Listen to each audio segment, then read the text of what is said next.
Most of us men don't realize how stimulated we are, constantly being connected to our devices or constantly on the go, chasing after our goals and trying to align with our values.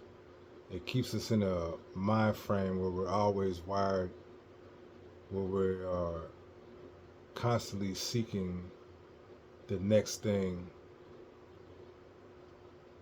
The brain doesn't reset when it's constantly fed input.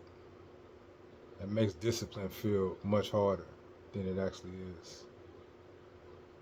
Some things that lead to overstimulation in particular is dopamine, micro dopamine habits, scrolling on social media, constantly looking at the news, constantly looking at reels, checking our phones to see if someone responded to our text or to see what that ding was.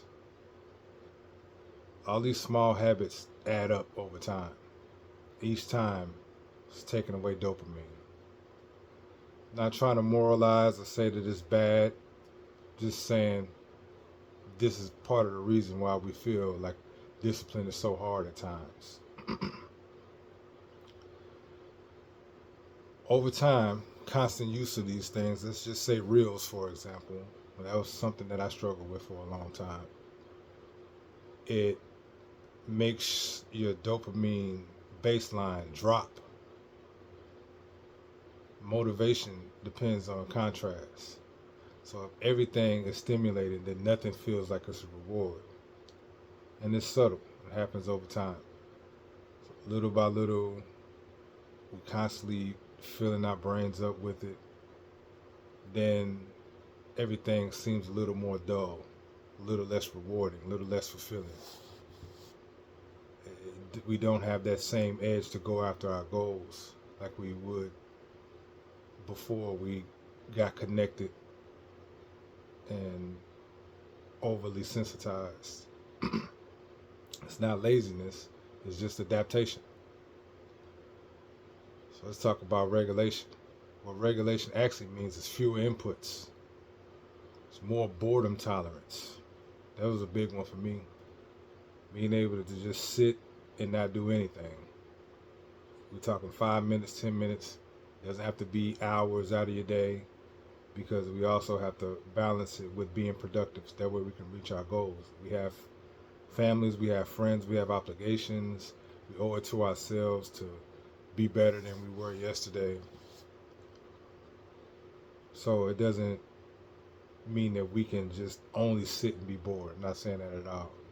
But we have to increase our ability to be bored and tolerate it without discomfort. We also have to protect our attention. Not everything is worth our attention. There's a lot of things that can just be stripped away from our lives in order to protect our mental bandwidth. Doing that lets our nervous system reset. Some practical advice: put your devices down or have some type of boundary. Like, for example, an hour before you go to bed, unless you use your device to be your alarm clock as well, charge it up in another room. Start a sleep hygiene protocol, some type of wind down thing, maybe where you stretch, shower, drink some tea, pray, meditate, anything that'll help you get out of that go and do type of mode. And if you're going to have these dopamine spikes, do it intentionally. So have set aside time, okay, after I've done my work for the day, I've enjoyed my family and my friends, I've connected with nature, I've been outside, then you set a time to where, okay, I'm gonna play my video game if that's what you do for an hour and a half, or I'm going to allow myself to watch a TV show or YouTube or whatever it is that you do, social media, whatever it is, but just be intentional about it. Set a time. I said in my last video, what helps me to get my rest and wind down is taking magnesium. I'm not prescribing it because I'm not a doctor. You know, check with your doctor so you can know what your levels are. But magnesium is helpful to help you relax. Um, Winding up, if you feel flat, it might not be discipline. It just might be overstimulation. Overstimulation. Reduce the noise first, and then you'll start seeing changes.